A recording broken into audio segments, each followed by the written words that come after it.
Bismillahirrahmanirrahim. Assalamualaikum warahmatullahi wabarakatuh. And a very good evening, I bid to everyone. And I would like to extend our thanks to Professor Peter Adamson for his kindness to join us as the invited speaker for this evening.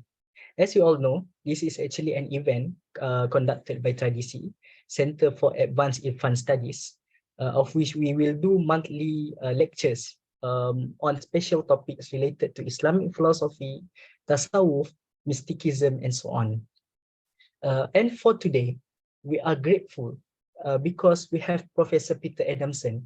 Who did not know Professor Peter Adamson, the philosopher of history and the historian of philosophy, of which he has a podcast, the history of philosophy without any gaps. And this podcast actually have been written, crystallized into books that have been sold. And in Malaysia, we are grateful because his book have been able to reach us. And I have read actually some of his book, which Islamic philosophy, classical philosophy, and so on. So for today's topic, we will be listening to his lectures on Avicenna philosophy and its reception in the Islamic world, which is, for me and for 𝐸, is actually a very important topic because Ibn Sina himself is actually a very authoritative figure in the history of Islamic philosophy, besides Imam al-Ghazāli, al-Farabi, al-Kindi. And Avicenna is that figure that has caused many controversies. And even Imam al-Ghazāli, which is the prominent philosopher known to all of Malaysian people, have refuted his thinking in his book, the Tahafut al-Falasifah. I'm sorry for that mistake. So, how does Islamic world in general receive Avicenna philosophy? This is the question that Professor Peter Adamson will address to us, everyone, in this evening. So, everyone are welcome and invited to learn more, to interact with him. And you are then, after listening to his lectures, please ask questions because we will be opening the Q&A session for everyone to ask questions related to the topic today. So, Prof, you are cordially invited to give your lecture. Okay, thanks very much. Thanks for inviting me. Thanks for the kind introduction, and thanks to the audience for coming along. So as you just said, I'm going to be talking about Avicenna. His real name is Ibn Sina, and people have different opinions about whether to call him Avicenna or Ibn Sina. I'll just call him Avicenna for the purposes of this lecture. And as was already said, he plays a central role in the history of philosophy in the Islamic world. So, in fact, I would say that the history of philosophy in the Islamic world can, in a way, just be split into two parts. So you have the early period, which I like to call the formative period, which is effectively up to the time of Ibn Sina or Avicenna. So starting with the translation movements from, so the translation movement of rendering Greek philosophical and scientific works into Arabic, which happens in around the 9th century CE, and leading up to Avicenna, who died in 1037. So that means that he's about 2-3 centuries into the history of philosophy in the Islamic world. And what's been happening up until that point is, broadly speaking, two things, although of course it's much more complicated than this, but to keep things simple, let's say it's two things. One is that we've had this interaction with what I was just describing, which is the translation of Aristotle and also works of other Greek philosophers into Arabic. And so we just heard the names of al-Kindi, al-Farabi, for example. So they're involved in, they're actually not translators themselves, but they're using these recently made translations and writing about them in their own original works in Arabic. So that's one thing that's going on.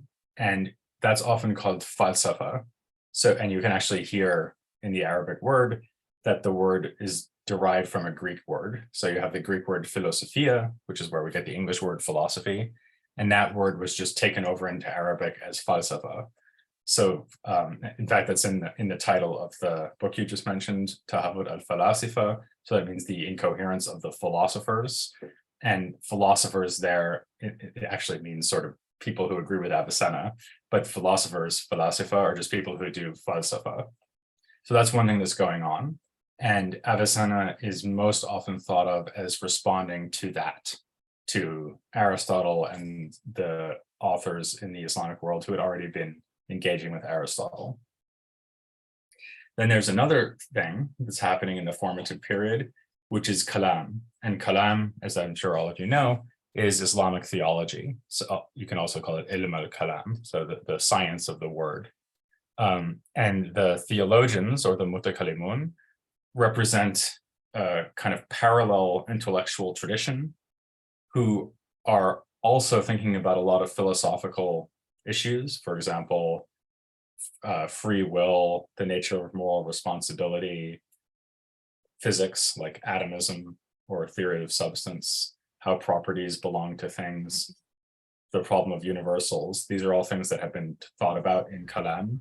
And in fact, I always say that if there had been no Greek-Arabic translation movement, we would just think that kalam was philosophy in the Islamic world. But people tend to think that kalam is like something that's opposed to philosophy, so it's theology as opposed to philosophy, because they're contrasting it to this other tradition called falsafa, where people are basically reading Aristotle and other Greek philosophers. So then there's this big event in the history of philosophy in the Islamic world, which is Avicenna. So like I say, he lives from the 10th to the 11th century. And once you have Avicenna come along, things change completely. So one thing that changes is that for the most part, with some exceptions, people who are interested in philosophy, like falsafa, don't read Aristotle anymore. Instead, they read Avicenna. And he becomes the new central figure who's definitive of what falsafa is. So that's why when Ghazali writes a work called 𝐏𝐡𝐢𝐧𝐬 al-Falasifa, he's attacking not Aristotle, but Avicenna. And in fact, if you read 𝐏𝐡𝐢𝐧𝐬 al-Falasifa, you can see that all of the positions he's attacking are distinctive Avicennan positions. It has very little to do with Aristotle, actually. And Aristotle's kind of in the background because Aristotle influenced Avicenna, but it's really Avicenna who Ghazali means when he talks about the philosophers, Avicenna and anyone who agrees with Avicenna. So that's one change. And another change is that because Avicenna's ideas are so powerful and because they make the relevance of philosophy for Islam so obvious, his ideas and also his terminology comes to pervade Islamic theology or kalam. And something that people often say is that in the post-Avicennan period, there's a kind of mixing up of falsafa and kalam, which is maybe not entirely true. So you do still have certain thinkers who identify more with kalam, like Ghazali, for example, and certain thinkers who identify more with falsafa. So an example of that might be Abul Barakat al-Baghdadi or Nasir ad-Din Tusi. Tusi is a very good example because he really is a defender of Avicenna's philosophy against critics. So it's not that the difference between falsafa and kalam becomes completely blurred or goes away entirely, but you do have a very complicated exchange between the two. And from a certain perspective, it can almost seem like it's just one big set of debates that are surrounding Avicenna, where people are thinking about it from a more or less kalam point of view.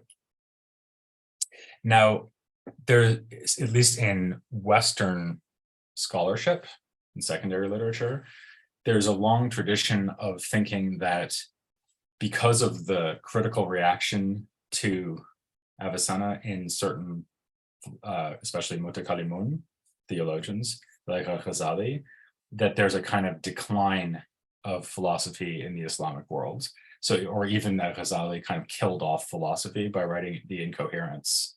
So when he writes the Tahafut, the idea would be he he says, well, all of these Avicennan ideas are completely wrong. They're not acceptable for Islam. And so you shouldn't do philosophy anymore. And then the idea would be, I guess, that nobody does philosophy anymore because Ghazali has delivered this very devastating critique. And instead, people just do Sufism, tasawwuf, or they do kalam, but they don't really do real philosophy. But actually, I think this is completely wrong. So it's true that people stop doing kind of traditional falsafa, if you think of that as like a close engagement with Greek philosophical works that are translated into Arabic. You have very few commentaries on Aristotle, for example, written in the post-Avicennan period, except there's an exception to this, which is that Ibn Rushd, or Averroes, who's actually the most important medieval commentator on Aristotle, he lives after Avicenna, but he's really an exception. He's way out in Muslim Spain. He thinks that Avicenna is very problematic. He wants to go back to the original Aristotle. But what I'm talking about here is what's going on in the main sort of heartlands of Islam. So in Iraq, Iran, Central Asia, what's going on there is that people are thinking mostly about Avicenna and not about Aristotle anymore. And because Kalam has taken over all these ideas and problems from Avicenna, you have this very long-running tradition of thinking about these things philosophically from within an Asharite Kalam perspective or from other points of view. So actually, I think this whole idea that philosophy declines after Ghazali is a complete myth and is really something people need to get away from. So, and in fact, a lot of the researchers in the field, including me, have been focusing in their work very much on what happened in post-Avicennan philosophical texts. And we're really discovering that this literature is very, very large, very technical and sophisticated philosophically, full of difficult terminology and lots of arguments and distinctions. So it's actually a comparison I draw often is that it's a lot like Latin scholastic philosophy from Europe a bit later in like the 13th and 14th centuries. So what I'm talking about here is mostly the 12th and 13th century CE. And I'm talking mostly about the Islamic East. So Persia, what we now call the Middle East, Central Asia, those areas. So I want to talk now about three philosophical examples where I'll say something quickly about what Avicenna's position is on these three topics, and then talk about how people reacted to him and his ideas. So I'm going to talk about proofs of God's existence, place and space, and non-existent objects, which you might think is a kind of strange thing to worry about. Like, why would you be interested in things that don't exist? But as you'll see, it's a philosophically interesting topic. Okay, so let's first talk about proofs of God's existence. Now, before Avicenna in Kalam, there was already a kind of standard way of proving God's existence. And the way that they tend to prove God's existence is to show that the universe must have had a beginning. So their idea is that the universe has only existed for a certain amount of time, like let's say 1 million years, just to pick a random number. And if you can say, well, the world before that, so like 2 million years ago, the world didn't exist yet, but 1 million years ago, it started to exist. Anything that goes from not existing to existing must have a cause. And this cause for the creation of the world is, of course, God. So this is a standard proof of God's existence in Kalam. So that's the basic idea. So what we need to do is show that the world does start to exist. In other words, that it hasn't always existed. And here's the standard Kalam proof. So first they say that every body, like every physical object, must have certain what they call accidents. So the Arabic word here is a'rad. So we're talking about things like motion and rest. So properties that come and go in the body. So if you imagine any body, like, so think of like maybe a rock. A rock has to be either moving around, like rolling down a hill maybe, or it has to be at rest, so not moving. But it has to be one or the other. It can't be neither moving nor at rest. But these accidents, like moving and rest, always begin to exist after not existing. So anything that's in motion has started to be in motion. Anything that is in rest has started to be at rest. Now that's not so obvious. Like, why couldn't you have something that was moving all the time, or something that's never moved and has been at rest all the time? But their idea is that when they think of accidents of motion and rest and other properties, like say color, they think that these accidents belong to the body only momentarily. So if you have, for example, a rock that's rolling down a hill, then you have the motion of the rock in one instant or moment, and then you have the motion of the rock in the next instant, and then in the next instant, and then the next instant, and it's a new accidental property at every instant. And the same thing would be true for a rock that's at rest. So if you just have a rock sitting on top of a hill, the rock has an accident of rest, and then in the very next moment, it has another accident of rest, and then another one, and another one, and another one, even though it's not moving, right? So it has to keep being at rest all the time. And and that's not just one property of being at rest that continues across time. It's lots of little accidents of rest that happen in each moment. So then the proof says, well, if bodies can't exist without accidents, and accidents always begin to exist after they didn't exist, then all bodies exist after not existing. So the world must begin to exist after not existing. That's the kind of standard proof for God before Avicenna comes along. And Avicenna then says, no, this is completely wrong. For one thing, he thinks that the universe is eternal. So, as we'll see in a minute. So he doesn't think that the universe or the world comes to exist after not existing at all. Rather, he thinks that the universe is eternally dependent on God for its existence. So God is sort of maintaining the universe in existence at all times, or even continually creating it. But there was never a moment at which the universe did not exist. So he can't use the standard Kalam proof for God's existence, and in fact, he doesn't even think it's true. So if you look at number 3 here on this other slide, he thinks that premise 3 here is false, right? He doesn't think that the substance of the world begins to exist after not existing. So he obviously doesn't think that you can prove God's existence on that basis. Instead, he has a proof of his own, which he devised himself, which became known as Burhan al-Siddiqin, so the demonstration of the truthful. And it's a very brilliant proof for the existence of God, which received a lot of discussion in post-Avicennan philosophy. So here's how this goes.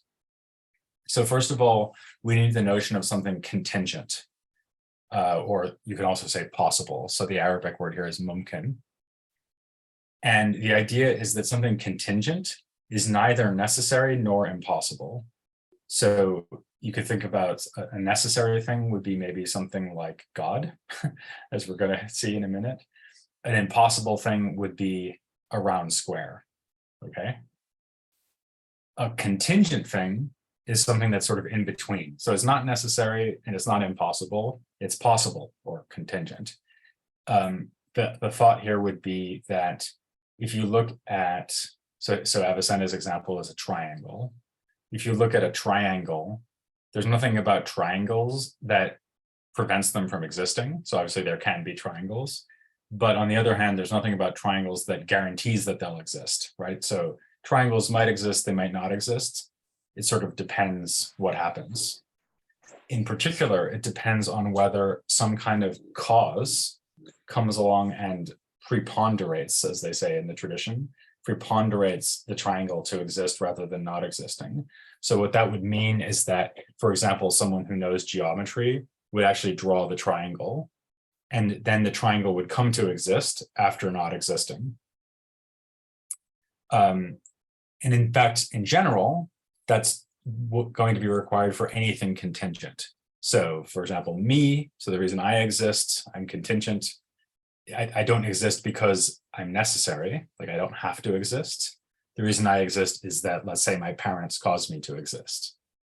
And that will be true for anything contingent. So the computers you're using to watch this, the building you're sitting in, the city you're sitting in, the whole world, the whole universe, all these things are contingent. And in fact, this is important. So what I have here under premise 2 is that if you take all the contingent things together, like the universe, past, present, and future, that whole thing is also contingent. In other words, it's something that doesn't have to exist, and it also might exist, right? So it's neither necessary nor impossible. It needs an external cause to preponderate it to exist, just like I need an external cause to preponderate me to exist. So just as I can't exist without the cause of my existence, which is, let's say, my parents, so the universe can't exist without an external cause that makes it exist. And this external cause, of course, is God. The difference between God and the things in the universe is that God is a necessary existent. So God doesn't need an external cause to make him exist. He exists by his very nature. And in fact, he's unique in this respect. So just as a round square is something that by its very nature cannot exist, God by his very nature is something that cannot fail to exist. God has to exist just by himself. So Avicenna says that he's mawjud bidhatihi, he's existent through himself. And he's also wajid bidhatihi, necessary through himself. So this is a very powerful proof for God. And actually the later authors, generally speaking, like it quite a lot. So they think it's a good way of proving that God exists. But what they don't like about it is the very strong association of God with necessity, to the point where anything else we might want to say about God also has to be necessary. And you can see why. So for example, let's say that God chooses to make me exist rather than making another person exist, right? So he could have, instead of making me exist, he could have, so instead of creating Peter, he could have created a girl named Petra, right? So why did he not do this? Why did he not create this girl? Well, he just decided not to, right? So he kind of arbitrarily decided to create a boy and not a girl when I was born. The problem with that from Avicenna's point of view is that since that choice would be contingent rather than necessary, there would have to be some cause which is leading God to do it. So there have to be something else that's kind of forcing God's hand to create a boy and not a girl when he creates me.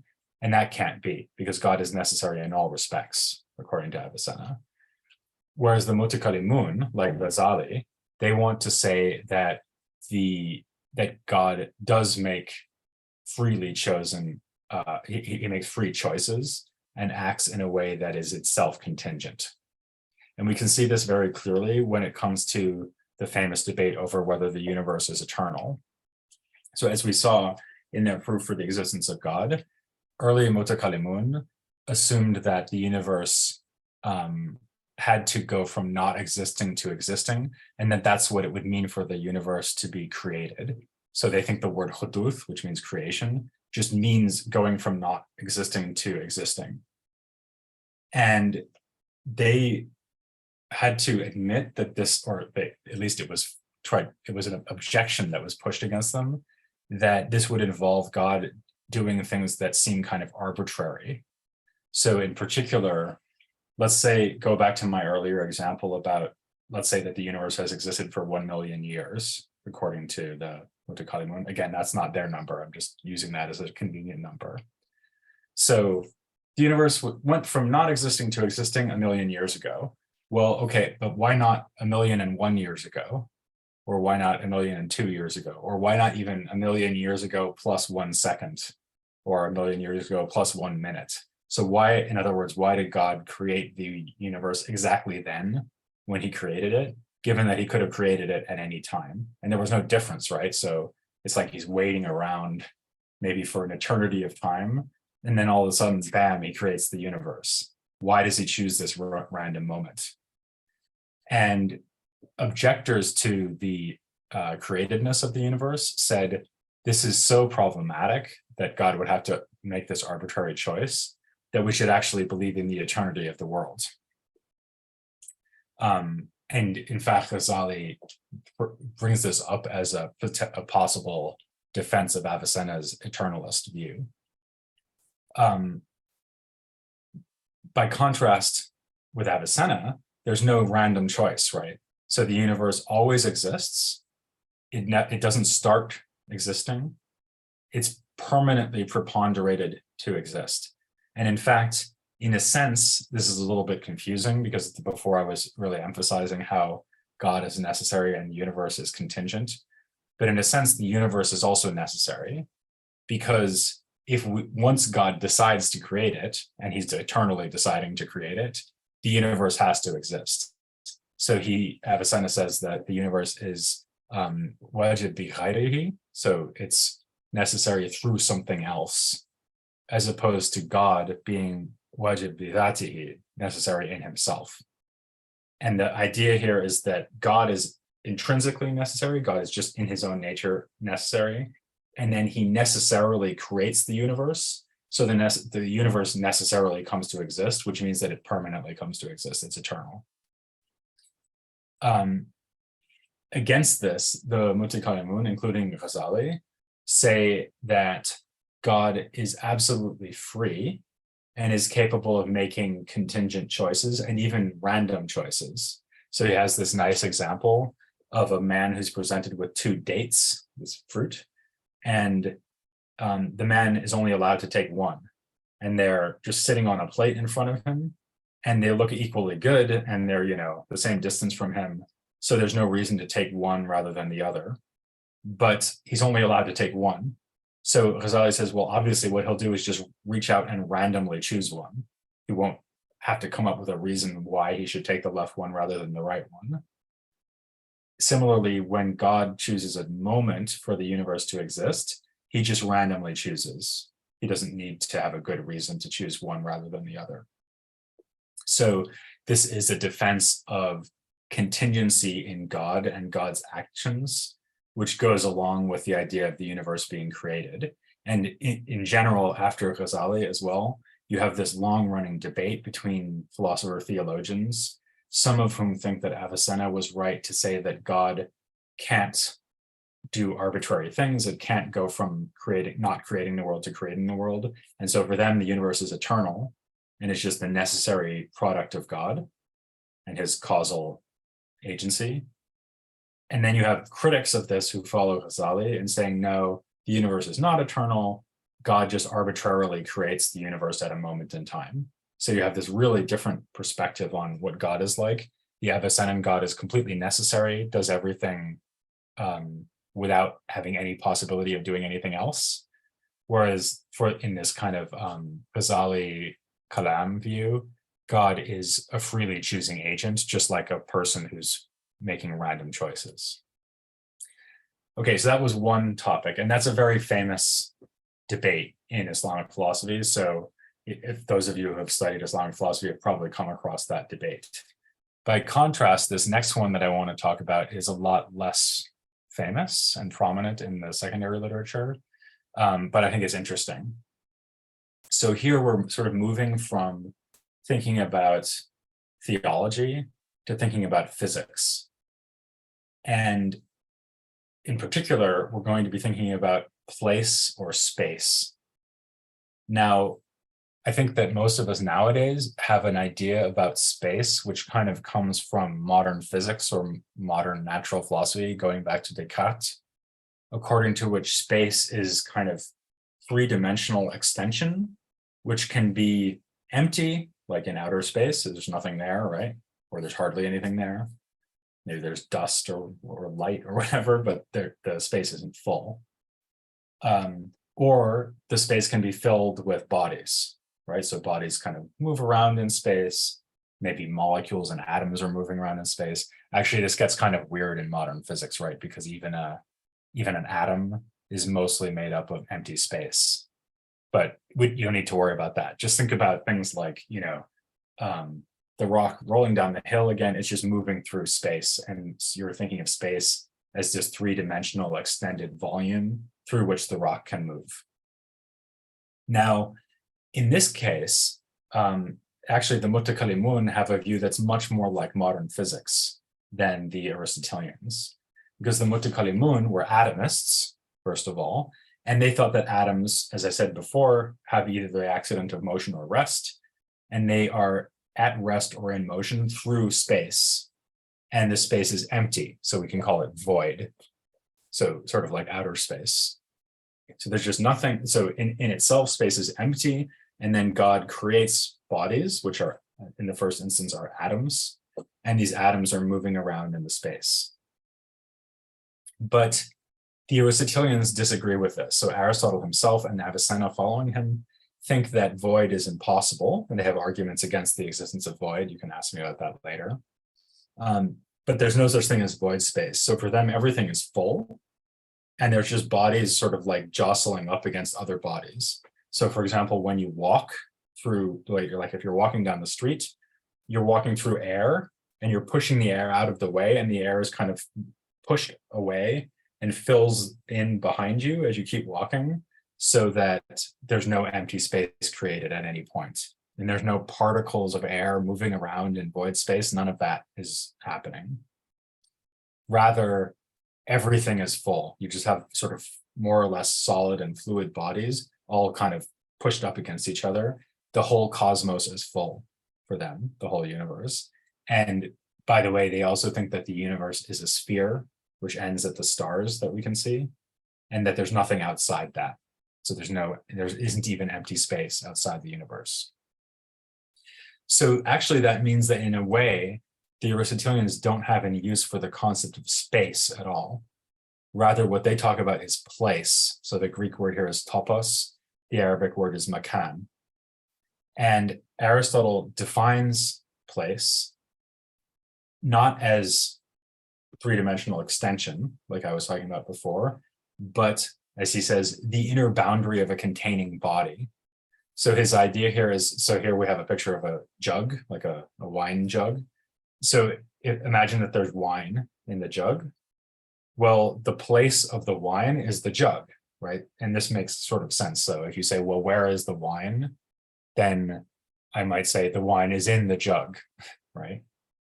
And specifically, it's in the place that's created by the inner surface of the jug. So you sort of think inside the jug, there's this empty room, right? And the room is defined by the inner limit of the jug. Like if you could reach into the jug and sort of run your hand along the inside surface, that's the place of the wine. And similarly, my place would be where the air is touching me and kind of hugging around me, plus where I'm touching like my chair and whatever. So the surface of the bodies containing me, that's where I am. That's my place, according to Aristotle. And Avicenna agrees with this and kind of further develops the theory. And this is discussed critically by a really interesting philosopher who died in the early 13th century CE, named Fakhruddin Razi. So we already had Ghazali, now we have another thinker who's often very critical of Sīnā, of Avicenna, and writes a lot of very interesting works responding to Avicenna. I think he's a really good example of the fact that the smartest people living in the Islamic East at this time thought that engaging with philosophy meant that you should engage with Avicenna's ideas because Avicenna's ideas were so powerful. So he criticizes Avicenna on a very wide range of topics, and this is one of them. So he because he's an Asharite mutakallim, he says, well, we have the kind of choice now. So we have the kalam theory of atoms moving in space, and the space could be empty or full, depending on whether there's something located in it. Or we have the Avicennan Aristotelian arguments, according to which space, or place rather, is the inner boundary of what is containing something else, like the inner layer of the jug. And Razi goes through Avicenna's arguments against space, because Avicenna has all these arguments about why there can't be empty space, and shows that these arguments don't work. And I think this is maybe, without getting into the technicalities of the arguments, I think that this whole debate shows that kalam was itself already a philosophical position or involved philosophical positions, like I was saying at the beginning. So in this case, kalam involved an atomist physics which accepted empty space. And so there was a real contrast and debate between that and the Aristotelian physics, which doesn't have atomism, just has all the bodies are continuous or continuist. In other words, they can be divided indefinitely. And there is no empty space, according to the Aristotelians. So you have this really different, two different physical systems. And Fakhreddin defends the Kalam physics against the Avicennan physics. So I think that's a very interesting example. And notice also it doesn't really have anything to do with theology. So this idea that, oh, like after Ghazali, all they want to do is defend Islamic theology against Avicenna, and they're just worried about God or mysticism or something. That's not right. I mean, in a sense, this is about theology because he's defending a position from Kalam, but the position has nothing to do with God. It's really about physics. Okay, and finally, I want to talk about another issue which does more clearly relate to theology in a way, at least how the debate started. And this is about a kind of funny example, or a funny topic. I like thinking about this. It's kind of amusing in a way, which is things that don't exist, or maybe things that don't yet exist. So for example, I'm 50 years old. So let's take me 52 years ago.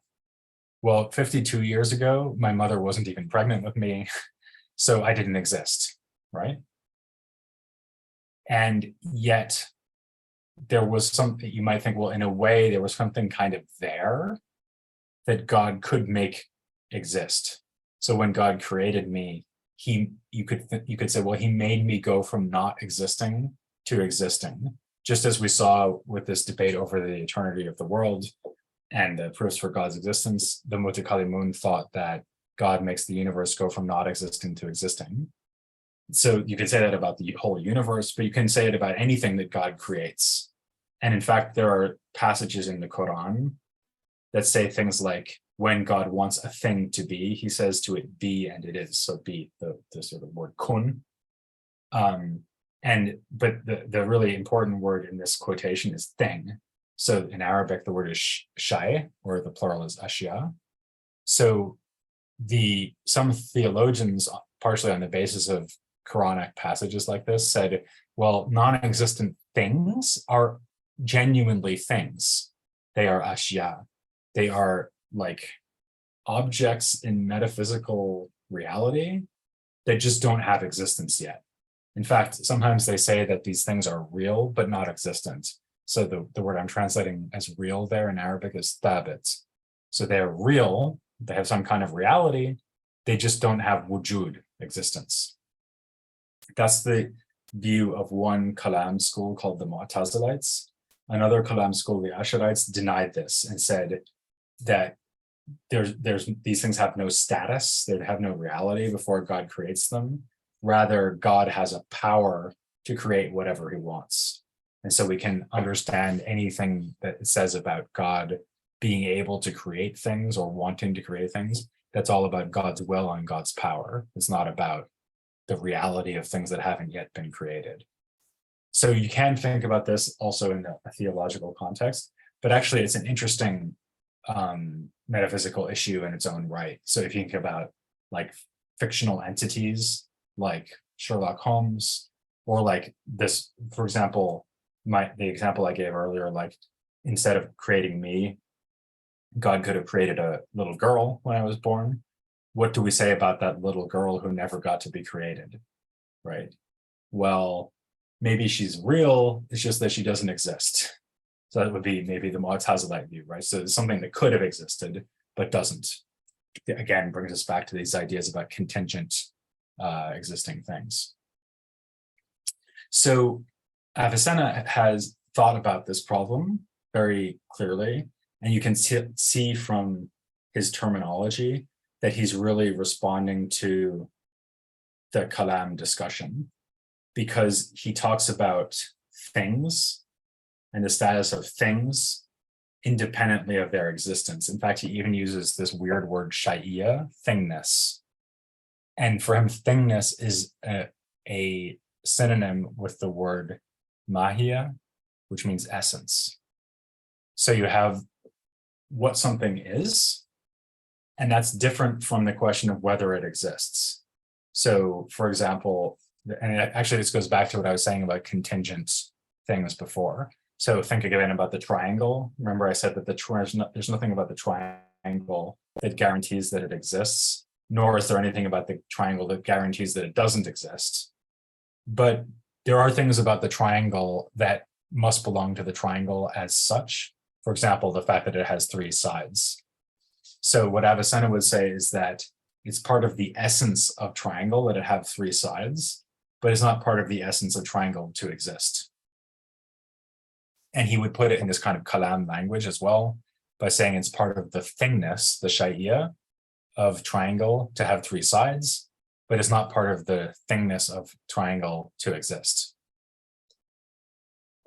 So in general, we could say, well, there's a kind of nice picture here for Avicenna. This is actually very much like the Mu'tazilite position, and that was pointed out actually by later authors, that he seemed to be effectively defending the Mu'tazilite view on this, that there are all of these essences, like the essence of, let's say, human or triangle or giraffe or whatever it is, and then God creates things by giving these essences existence. So the cause of a triangle, which ultimately is God. I mean, the nearby cause might be the geometrician who draws the triangle, but that mathematician was caused to exist ultimately by God, right? So God is the cause of everything. And the idea would be that some of these essences would get to have like concrete existence and some wouldn't. So for example, maybe unicorns don't exist, but giraffes do. So you might think, well, so there's nothing about the essence of unicorn that prevents it from existing, but it just never got caused to exist. And so then these essences that don't get to exist, like unicorn or Sherlock Holmes, they are just essences that have not received existence. And these would be the essences that, according to the Mu'tazilite terminology, would be real things, right? So they would be ashya thabita. They would have reality, they just wouldn't have existence. But Avicenna makes a further move here, which is actually very clever, which is to say, well, some of these essences might not have existence like out there in the world, outside the mind, but they do have existence in the mind. So for example, when you think of a unicorn, what's happening there is that the essence of unicorn is being given mental existence. It's existing in your mind. It's not existing in reality. There are no unicorns out there running around in reality the way that there are giraffes running around in reality. But in your mind, there's a unicorn. So he talks about wujud dethni. Wujud dethni means mental existence. And so in a way, he doesn't need to worry about the reality of non-existent objects, because actually for him, everything exists except for impossible things. Everything that could exist exists. It's just that some things exist outside in the world and some things exist in the mind. And the Kalam discussion of this is very powerfully influenced by Avicenna. So in the post-Avicennan period, people think, oh, well, he's basically defending the Mu'tazilite position, but he's improved on it because he doesn't have to say that there are any real non-existing things sort of like floating around in logical space. Rather, Avicenna has shown us that the things that are non-existent actually are existent. It's just that they're existent in the mind. So the only question is, what flavor of existence does each essence get? Is it existing concretely in extra-mental reality, or is it existing mentally in our minds as a thought?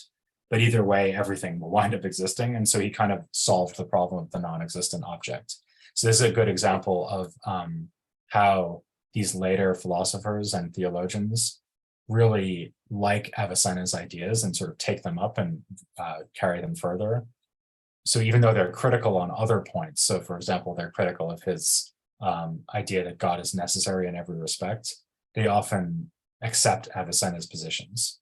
So these are just some of the ways in which we can see that Avicenna was extremely influential in the Islamic world, he really very powerfully impacted the whole way people talked about theological and philosophical disputes, and his influence runs for many centuries. So rather than having a decline in philosophy in the post-Avicennan world, in some ways you could even say that this is when philosophy in the Islamic world really gets going. Okay, thanks very much. Alhamdulillah, thank you so much, Prof. Peter Adamson, for your amazing lectures, I would say.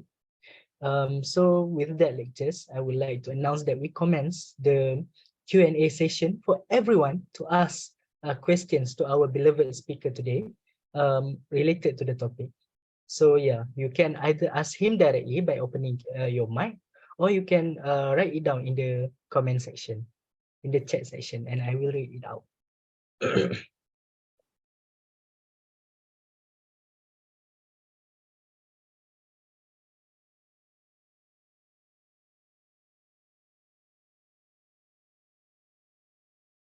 Yes, go on, Makoto Sawai.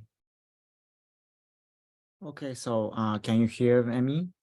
Yeah, thanks. Okay, thank you very much for your wonderful talk. I have been interested in Sufism, especially Ibn Arabi, but I'm your big fan. I prepare for your book. All right. Edited. Then my question is about the how does Avicenna think about the new creation? I mean, 𝐏𝐤𝐤𝐧𝐬 in his maybe you explained a little bit about this kind of topic when you explained the motion and the rest. But how can I understand an issue of the like a consciousness and human's consciousness and divine new creation? Thank you. Yeah, okay, that's kind of a complicated question.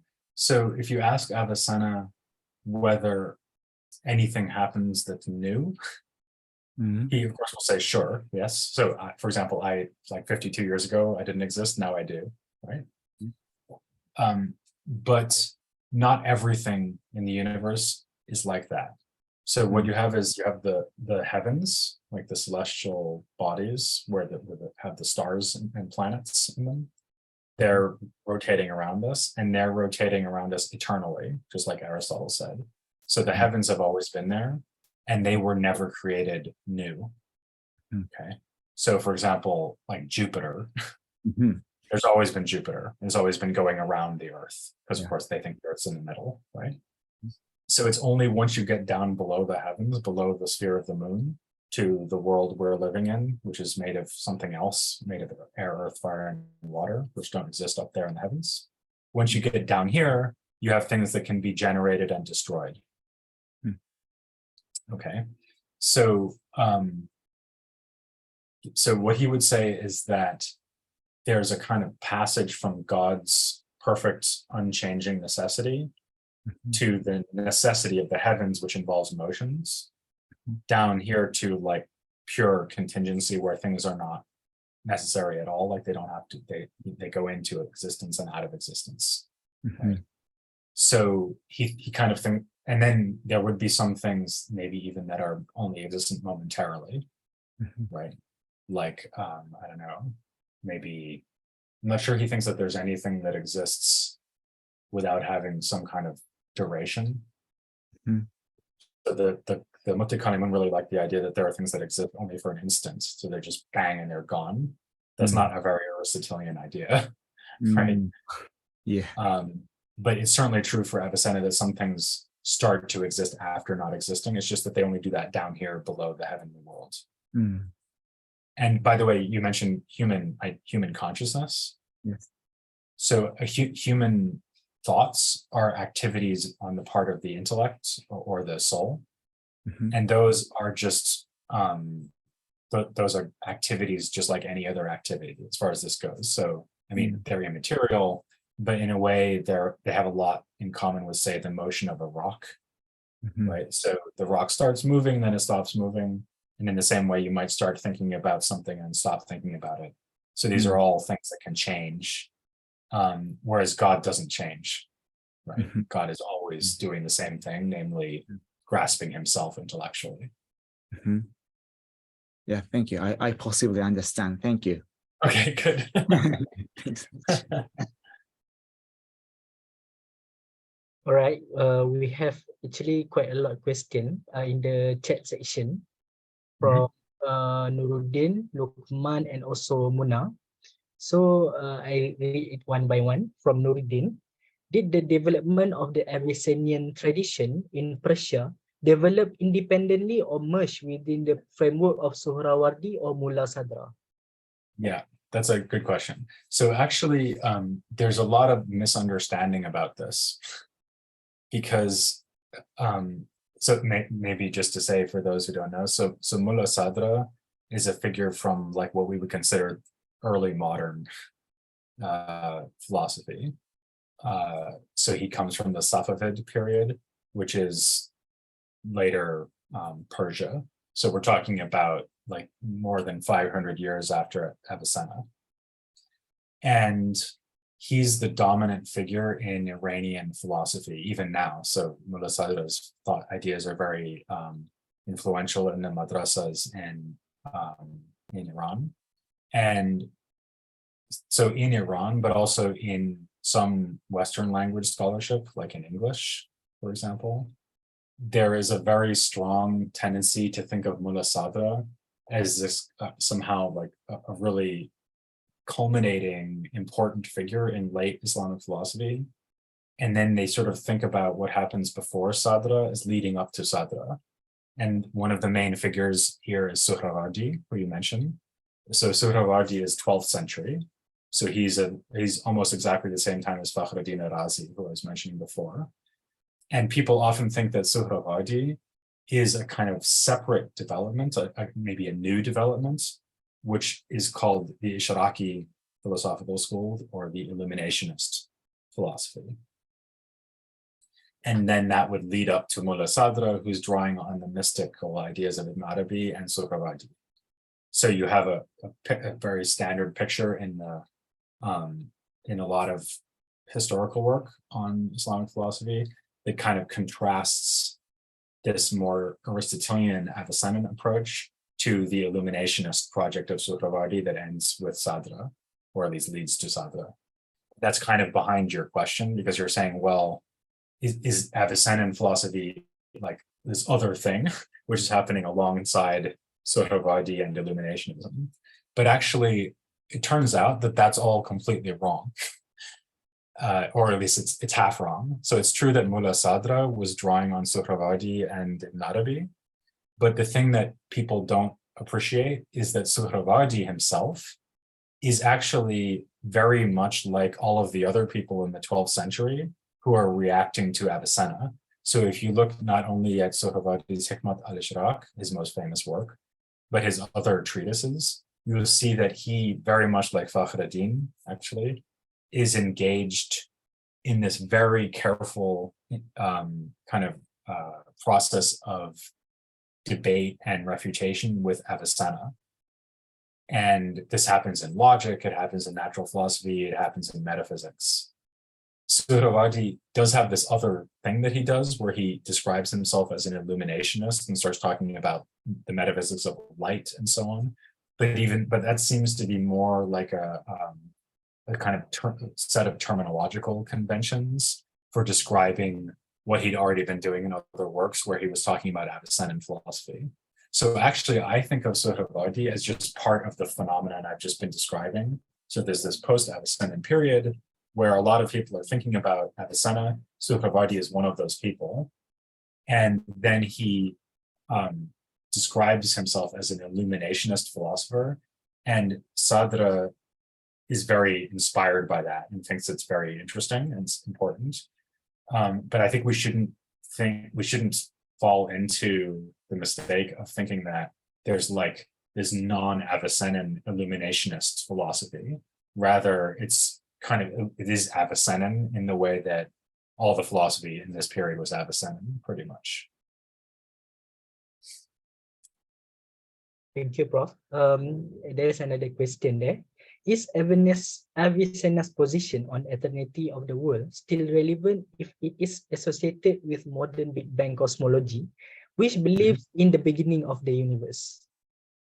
Yeah, okay. So obviously, all of these discussions we were talking about are happening in a context where there's no like modern scientific conception of things like the universe expanding, right? Never mind the Big Bang.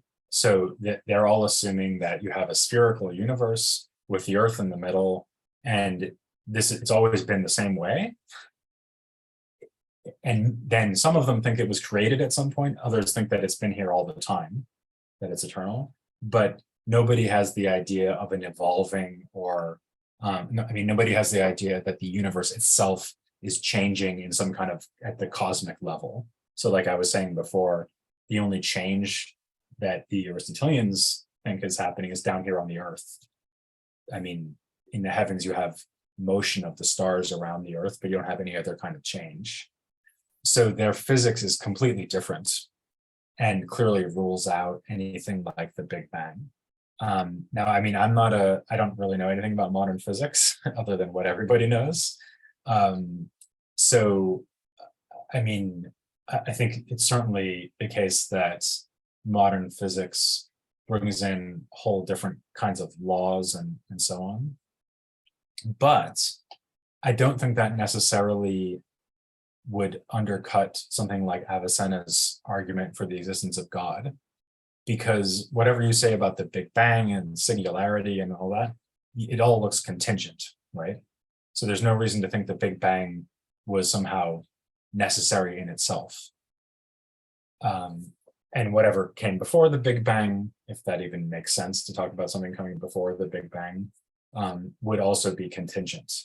So, and in general, modern science has sort of accepted the idea that everything in the universe is contingent. So everything's the way it is, but not apparently for any particular reason, right? So it doesn't have to be the way it is. And so Avicenna could say, well, okay, I see you've come a long way with your scientific developments, but really you're just giving me a very different description of this contingent world. So my proof will still work just as well as it always worked. And I think he'd be right about that.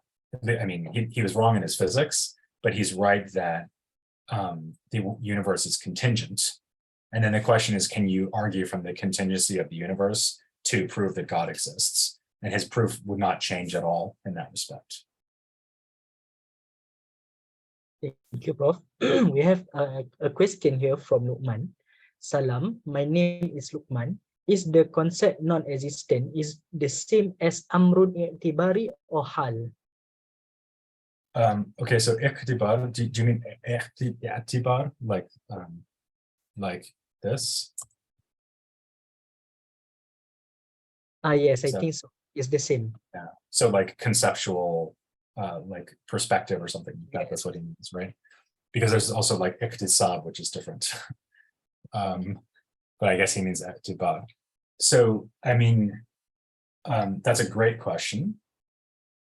So, and the answer, according to some of these post-Avicennan philosophers, is yes, exactly, that's what it is. So some of them say that the non-existent is just an itibar, so it's just a concept in the mind. This sort of goes together with what I was saying about the mental existence. So if something is merely mentally existent, then it only, sometimes they'll say it only has wujud i'tibari, right? Only a conceptual existence. To the first thing you say, my answer is yes. To the second thing you say, my answer is no. So the word ha, so this word is that there's a lot of discussion of this, and the plural is ahwal, right? So sometimes people translate this as states. And there was a big debate in Kalam already before Avicenna about these things, these ahwal. So these would be things like the condition of being black. So this is actually, I mentioned in passing that the Mutakallimun have effectively, they have a debate about universals. And this is where they have that. So they say, well, okay, there's this property of being black, a state of being black, hal, being black, and all the black things have this state, right? And that they start worrying about the metaphysics of these ahwal. So these are not purely conceptual, or at least some of people think that they're purely conceptual because they have like a non-realist view of universals, but you can have a realist view of states, a realist view of ahwal, or a non-realist view of ahwal. So in a way, it depends which philosopher you're talking about. So some of them would say that the ahwal are purely i'tibari. Some of them would deny that. So that's probably why you have an association in your mind between the hal and the itibar. I hope that makes it clear. That was a very technical question. All right. We have a question from Nuruddin also. Did the Avicennan tradition develop in areas of Islamic Spain and Northern Africa, where Ibn Rushd's influence was also strong? That's a great question. Okay, so first of all, if we think about only the 12th century, you have Ibn Rushd himself, who, as I said, is very critical of Avicenna. So this is Averroes, right? Commentator on Aristotle. You also have Ibn Tufayl, who wrote this amazing work called Hayy ibn Yaqzan about someone who grows up alone on an island and becomes a philosopher by teaching themselves philosophy. And he is very strongly influenced by Avicenna as well. And he's much more favorable to Avicenna than Ibn Rushd is. So it's clear that in the 12th century, Avicenna's works were known and they had considerable influence. Although, as in the Islamic East, they also provoked opposition, like from Ibn Rushd. So the question is, what happens after that?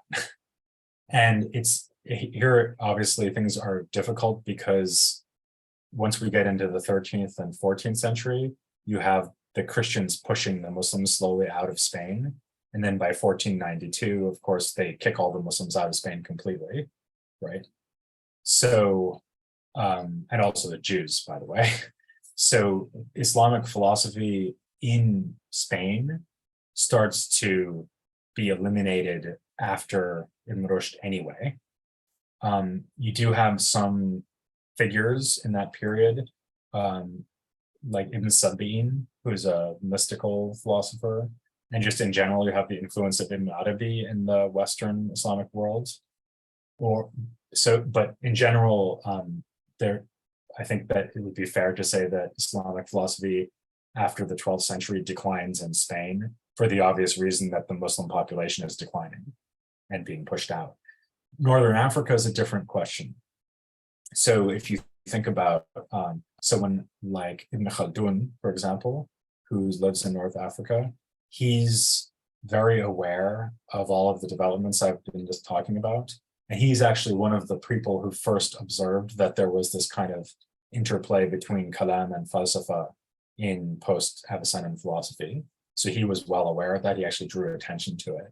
So I think that, and if you think about even like later on, like in the Ottoman period, where you have a lot of scholars, especially working in logic, who are very influenced by Avicenna's work in logic. That's something I didn't mention, by the way, is that Avicenna's logical ideas were also very influential. So I think generally speaking, the answer is yes for Northern Africa, less so in Islamic Spain, simply because the tradition of philosophy in Islamic Spain starts to end pretty soon after Ibn Rushd. All right, thank you, Prof. We have this question from Muna. Thank you for that concise elucidation. What further comments might Dr. Adamson give that shed light on contemporary tensions in Islamic categories of thought, vis-a-vis philosophy, theology, and tasawwuf? Right, okay. So, I mean, I think maybe the overall takeaway message here is that there's a sort of general idea that philosophy started in the Islamic world through the translation movement, kind of peaked with Ibn Sīnā and Ibn Rushd, Avicenna and Averroes, and then kind of fell away and was replaced with theology and tasawwuf. And actually, if you took away one message from my lecture, what I would want it to be is that actually what happened is that there was this much more, in a way, more mainstream intellectual tradition, which was Kalam, which absorbed ideas from Avicenna. And actually the same thing happened in Tasawwuf. So, I mean, I'm not an expert on the history of mysticism, but there are a lot of philosophers in the same time period who are influenced by Ibn Arabi, but also using a lot of terminology and ideas from Ibn Sina. So for a good example of this would be 𝐒𝐢𝐧𝐚'𝐬, who is someone who is living in the 13th century. He actually has a correspondence with a philosopher named Nasir ad-Din Tusi, who's an important follower of Avicenna. And they kind of argue about issues from the falsafa and Sufi point of view. But I think what I would say is that people have a tendency to think, well, there's like falsafa and kalam and Sufism, and these are three different things. But actually, a lot of the really exciting work that's being done on these topics is showing how that they all kind of were interwoven.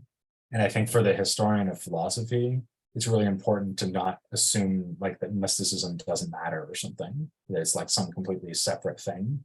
It's actually part of the history of philosophy in this period. And conversely, the historian of mysticism needs to know about Avicenna. So I think that these tensions you mentioned, in a way, they're almost the result of a historical mistake, which is this kind of simplistic idea that you have these separate traditions which are conflicting, whereas actually what you've got is these very fluid traditions which kind of overlap with each other. By the way, I think there was a question right before the one you just read out about Ibn Sina on the afterlife from Rian. I think that is only from Muna, but on Nuruddin, I think here Nuruddin, his latest question after Avicenna, was there an Islamic philosopher who specifically developed his philosophy of prophecy? Yeah, so his philosophy of prophecy, I didn't mention that, but he has a theory about the prophet, which is kind of related to that of al-Farabi earlier, which basically is that, it's kind of a long story, but basically the idea is that there are these intellects, these celestial intellects, which are associated with the heavenly spheres. And the lowest one is the active intellect, and then the prophet is somehow in contact with that. And that becomes a popular way to think about prophecy, definitely. But there's also, starting with Ghazali, if not earlier, there's also some nervousness around this because it looks like Avicenna has given a kind of naturalist theory of prophecy, right? Where prophets are just philosophers who are particularly well hooked into the celestial network, as it were, rather than being directly inspired by God.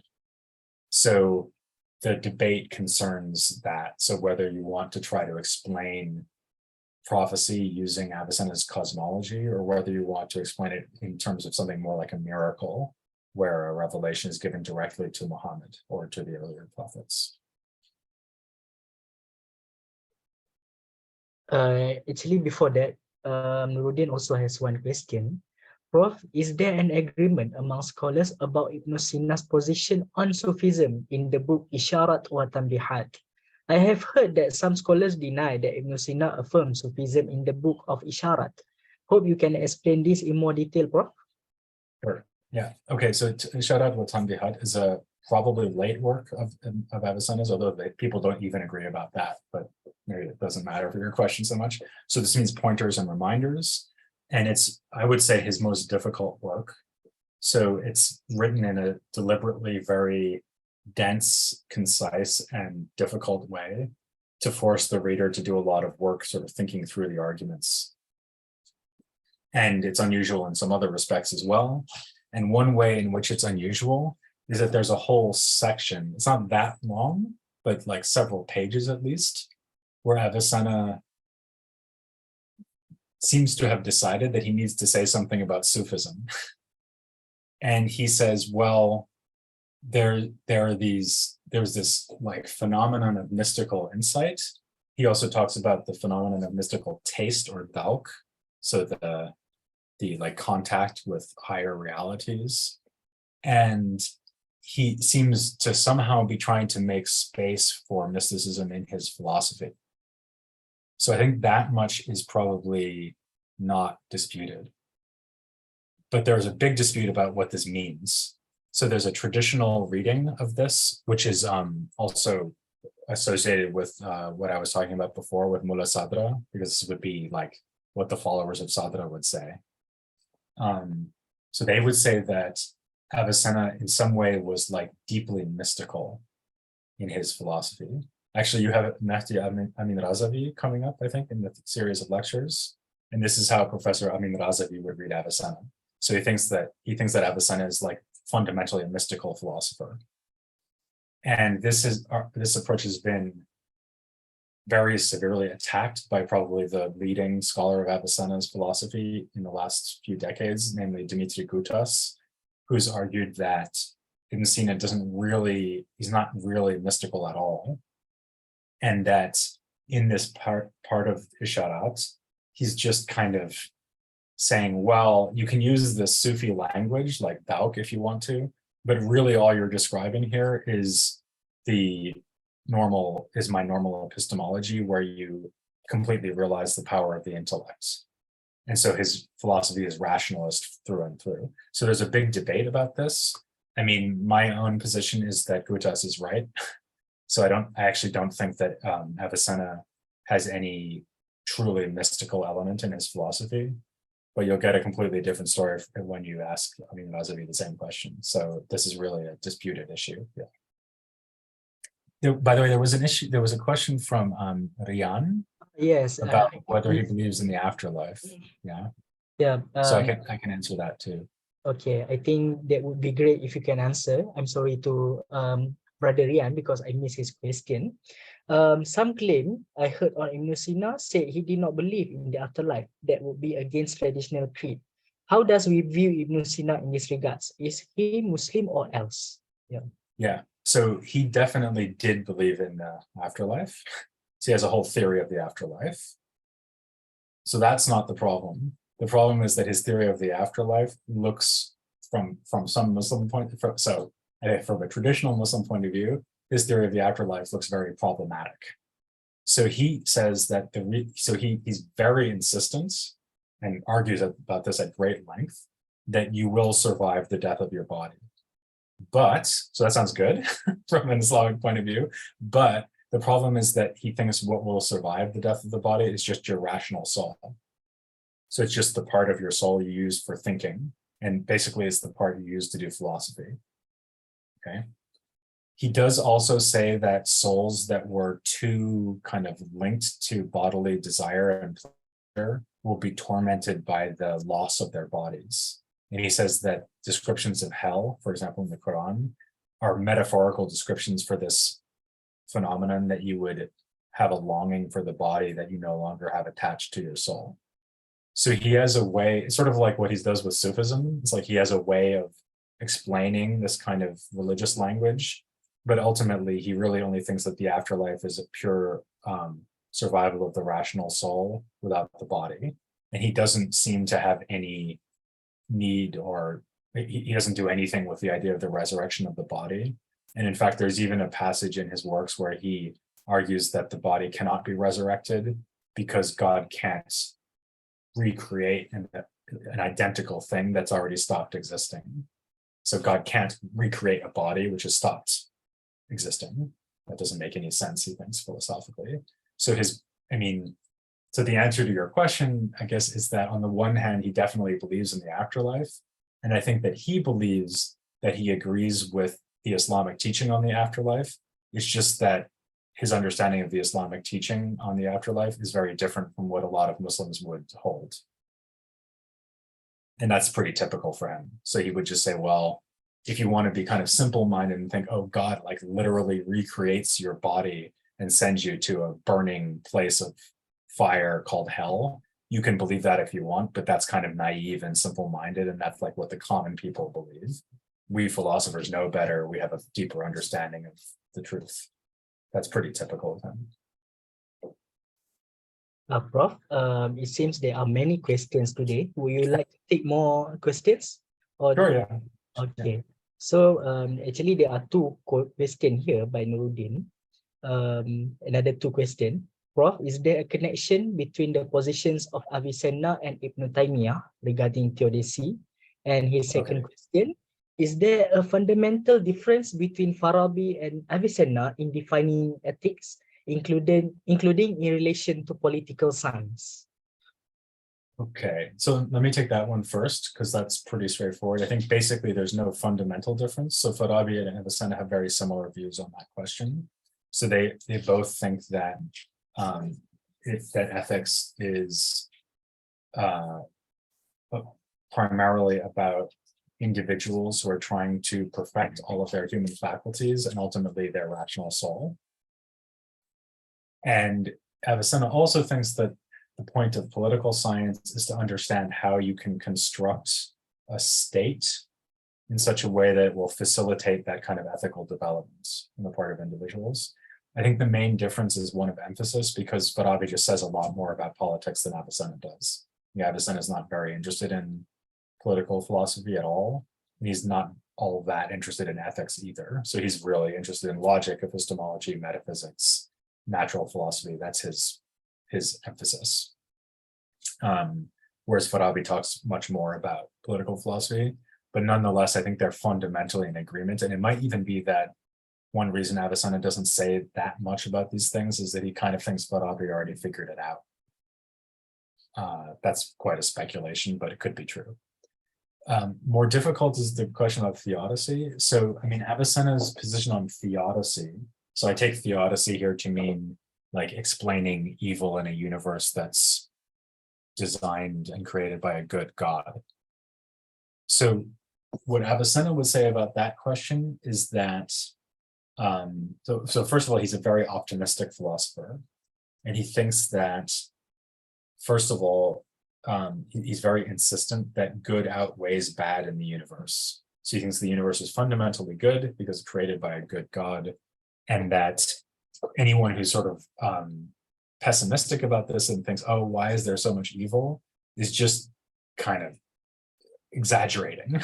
He doesn't think that there's nearly as much evil in the world and suffering as a lot of people would suppose.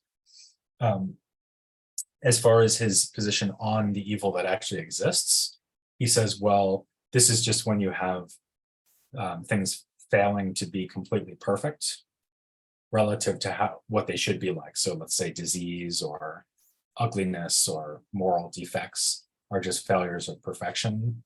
But that's bound to happen in a world where you have accidental variation between different types, different like members of a species. So for example, not all humans are going to be equally attractive and equally morally good. There's going to be some variation there. And the whole thing is designed providentially by God anyway. So you should just accept that the world is as good as it could possibly be. So that's his position.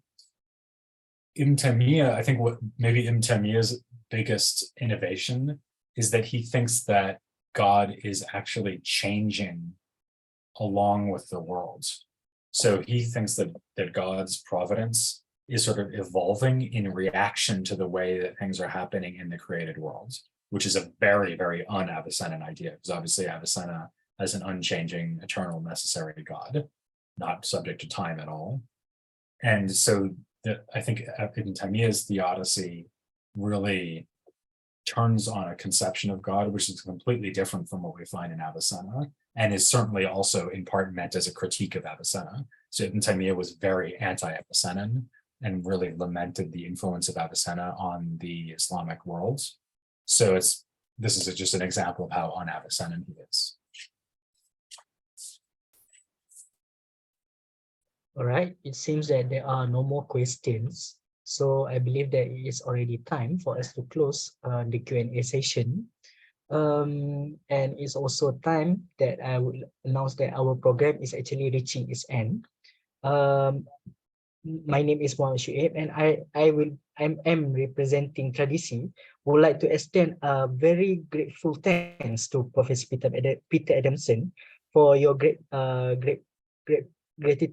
I'm sorry, for your kindness and your willingness to be with us today. Your talk is Thank you. very, It was fun. very interesting, very insightful, and I believe everyone get their share of knowledge for today. And for everyone who attend this talk, thank you very much. This is not the last event. We will have another monthly event that we have already scheduled. Please follow us in Facebook and also Instagram to get updates about our programs. And yes, I would like to also congratulate Prof. Peter Adamson for your book, 𝐒𝐢𝐧𝐚'𝐬, a very short introduction, Oh, which yeah. came out, I think, today. There it is. Yeah, this is the Just got latest it in the mail. publication by Prof. Peter Adamson. So everyone who can buy, do buy this book. I think it's very beneficial. Yeah, actually, this lecture seems to be in conjunction with the publication of the book. Yeah, Prof. Yeah. All right. So do get updates from our Instagram and so on. Thank you very much for today. And Assalamualaikum warahmatullah. We'll be meeting in another event. Thank you, Prof. Okay, thanks very much. Okay. Have a great day, everybody, or great evening for your time. Very- Bye. thank you.